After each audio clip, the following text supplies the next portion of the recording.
I ara prepareu-vos per ser hostes radiofònics en una de les residències més al·lucinants del món. A la primera hora fem realitat els somnis de tot boier immobiliari a Ramoneda d'estar per casa. Avui anem a la casa de Shaquille O'Neal.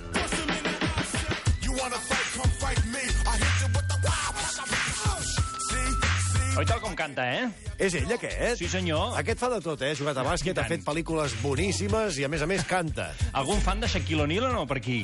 Home, sí, quan jugava era espectacular. És una cosa que desafia la lògica, no? Un senyor tan gros i tan àgil. Sí, senyor. I amb tan poca punteria pels tirs lliures. Mira, Quim, jo, sincerament, no el coneixia gaire, no sóc molt fan del bàsquet, però ahir vaig estar mirant vídeos d'ell i em sembla un dels tios més catxondos del planeta. Ah, sí, a més és molt simpàtic, molt divertit. Sí, també una de les persones que més taulers de bàsquet ha trencat a la seva carrera, Perquè, de veritat, hi ha compilacions a YouTube divertidíssimes. Sí que n'hi ha, sí, però, clar, sí. Què pesa aquest senyor? 750 quilos? Ben bons. En fi, ell viu a una comunitat de gent rica a Windermere, a prop d'Orlando.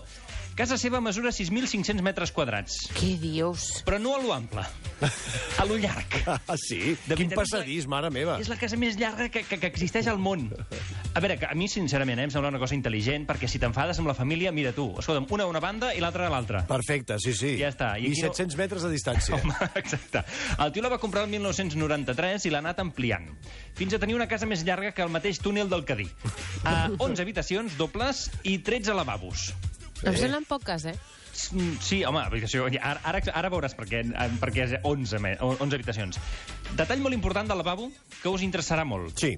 Cada un té tassa, evidentment. Molt bé. I urinari masculí de paret, diguéssim. Ah, mira, que còmode. Com als restaurants. Que bo. Ah, carai, com si estiguessis a un bar, tu. Sí, senyor. Per pixar dret. Ha de ser molt alt, no?, per aquest senyor, penso, Clar, Sí. si tot està a la mida de Shaquille O'Neal, has de saltar, en el seu urinari. O sigui, et serveix de cistella de bàsquet, el seu O urinari. ell s'ha de jupir. També. Has de fer un mate, però no sé amb què.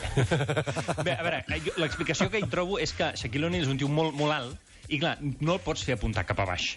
Saps què vull dir-te? Sí, Per això li clar. van posar, ja està. Total, la casa està al costat d'un llac i, per tant, té un embarcador privat, però a mi em sembla que si Shaquille O'Neal es llença al llac de bomba, el buida. Per tant, tampoc és molt interessant, lo del barco. Quan entres a la casa hi ha un gran rebedor amb dues escales de fusta en plan pel·lícula que et porten al menjador. El menjador fa 1.000 metres quadrats. Ai, tu, per netejar dius, i treure ara? la pols. Això sí, però suposo que deu tenir un servei de neteja bastant important, no? 1.000 metres quadrats de menjador. Sí, senyor. Tu imagina't que estàs a l'altra punta de la casa i truquen a la porta. O sigui, el majordom deu ser un runner. Sí, no, i si estàs amb la família, allò de qui va obrir, quina mandra, Exacte. I potser quan vas a obrir ja ha marxat aquella persona o ja ha mort de vella. Exacte. Taula per 16 comensals i cine privat per 10. O sigui, saps què vull dir-te? Hi ha com 6 persones que superen però no veuen la pel·lícula. És veritat. Això el té mal calculat, home. Sí, cava de cigars i, evidentment, una pista de bàsquet interior, que no es mulli, de 560 metres quadrats. Ostres, queda molt lluny, no, les cistelles? I més petita que el menjador? Això sí. Sí, home, clar. Anem a 2 detalls que m'han robat el cor. Es veu que ell és molt aficionat a la pesca i als egipcis. I va dir, anem a juntar-ho tot. I què? I s'ha fet unes peixeres amb uns motius egipcis maco, però és que és maco perquè sí. Entreu al Twitter que ho veureu. Mare meva, quin bon gust, tu. Els peixos i les iguanes que té tenen cara de, sisplau, que algú em faci a la braça ja. Ja tenen això els rics de tenir molt bon gust, Sí. Sí, el que m'ha robat el cor també és l'aparcament de Shaquille, que té 17 places, és a dir, té un Saba. Sí. I al sostre del pàrquing, culminant aquest despropòsit, hi ha una bola de discoteca. Home!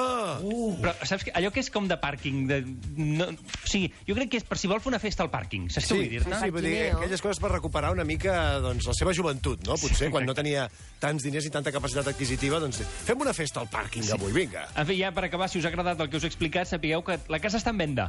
Ah, sí? 20 milions d'euros, però ell s'hi queda de llogater. No fotis. Sí, senyor. O sigui, tu pots comprar la casa de Shaquille O'Neal, però t'has de quedar el Shaquille O'Neal a dins. Sí. Carai, amb els mobles i amb l'inquilí. Allò de vendre la casa en a lloguer. Doncs, escolta, mira, aquests amics de Valladolid que els hi han tocat 140 milions a l'Euromillón, doncs podrien comprar la casa de Shaquille O'Neal i, a més, fer-se amics de Shaquille O'Neal perquè també jugui a l'Euromillón amb ells l'any que ve. Doncs res, avui a Ramoneda d'estar per casa la casa d'un dels grans, en tots els sentits, de la història de la NBA. Shaquille O'Neal. Gràcies, Jordi. A tu, Quim Morales. La primera hora, amb Quim Morales. De 6 a 11 del matí a RAC 105.